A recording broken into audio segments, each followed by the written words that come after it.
Oui, hello et bienvenue dans cette nouvelle vidéo sur la cybersécurité et la géostratégie.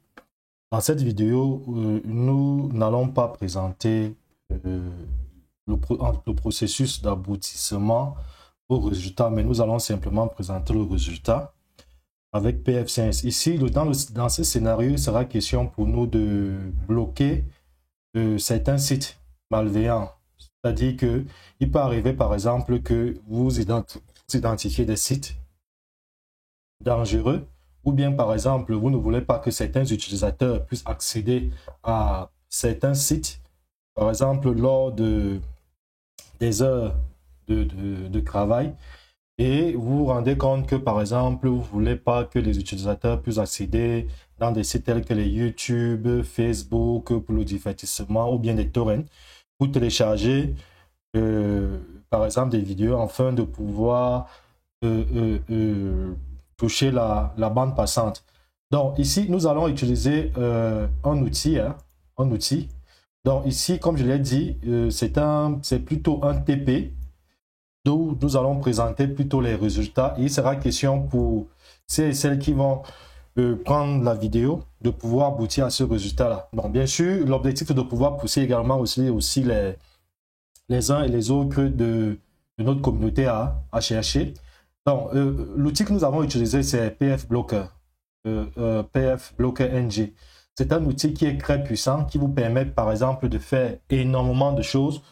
Nous n'allons pas entrer en détail dessus. Ça, c'est un outil que nous abordons en profondeur dans le cadre de nos programmes en cybersécurité. Mais vous allez quand même trouver dans YouTube plusieurs vidéos ou articles qui ont été produits à cet effet-là, afin de bloquer par exemple certaines adresses IP, afin de blacklister par exemple, on peut par exemple décider de blacklister vos domaines ou bien des adresses IP qui viennent d'une région particulière du monde. Donc ici, nous avons déployé notre PF5 normalement, et ici nous avons notre infrastructure ici, où nous avons déployé aussi toutes les machines de notre infra.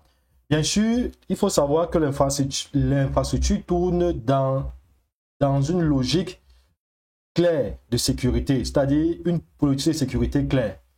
Ce pas des outils qu'on utilise simplement. Il faut que ça obéisse. Cet outil doit obéir à une logique de politique de sécurité propre à une entreprise.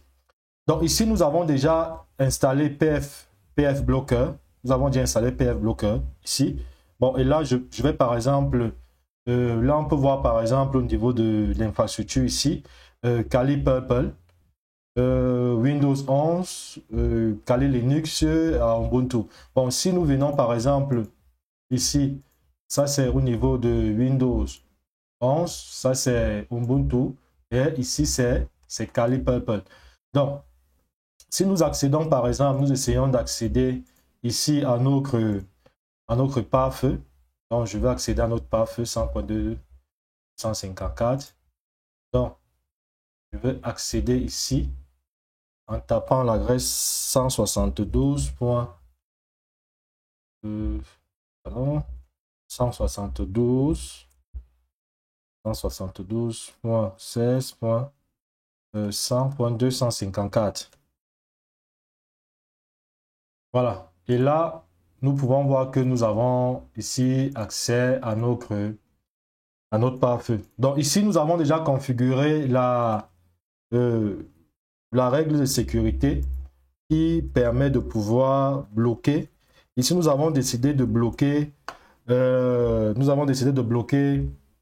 YouTube, nous avons décidé de bloquer Google et Facebook. Bien sûr, comme nous l'avons dit, c'est un projet et il faut généralement, pour ceux qui veulent pousser en cybersécurité, de creuser.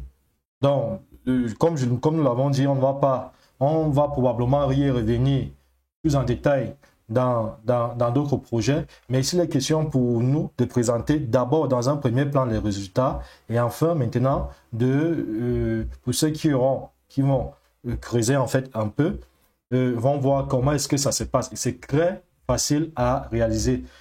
Donc, si on peut voir que nous avons accès à à notre pare-feu de nouvelle génération. Ici, comme nous l'avons dit, nous avons interdit Google, YouTube et Facebook. Donc, ça veut simplement dire quoi? Ça veut dire que toutes les machines à l'intérieur de notre infrastructure qui passent par le réseau ne pourront pas et qui respectent la politique de sécurité établie par l'entreprise ne pourront pas accéder à ces différents services-là. Facebook, Google, YouTube. Bon, on va vérifier par exemple avec Kali Pulpul ici.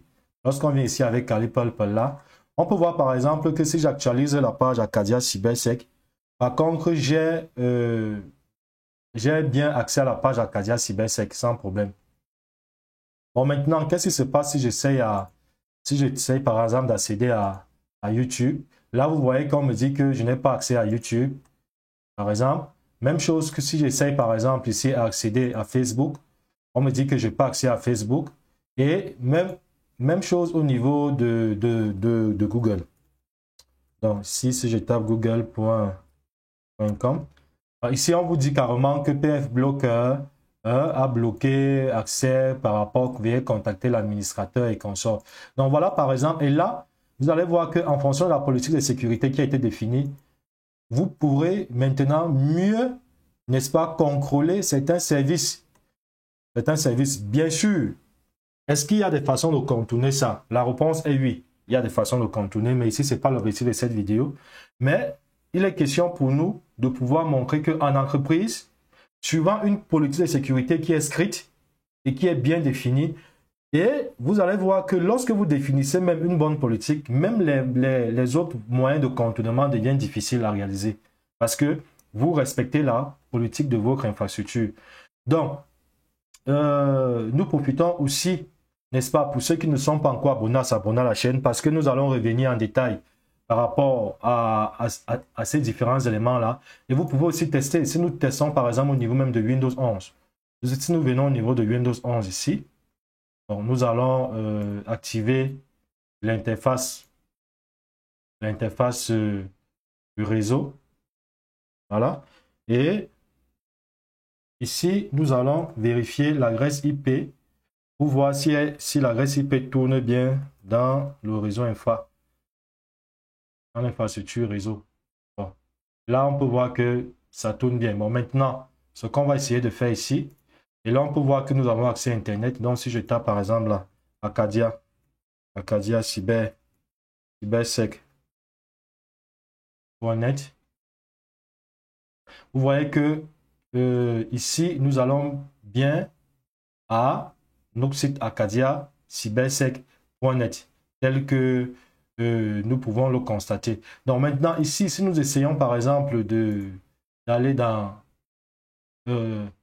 Google, ici on peut voir dans YouTube, on peut voir que voilà, ici on dit que accepter pour poursuivre les risques.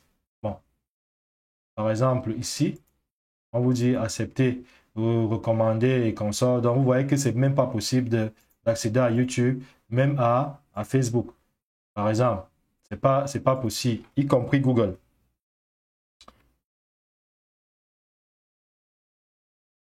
Voilà, y compris Google.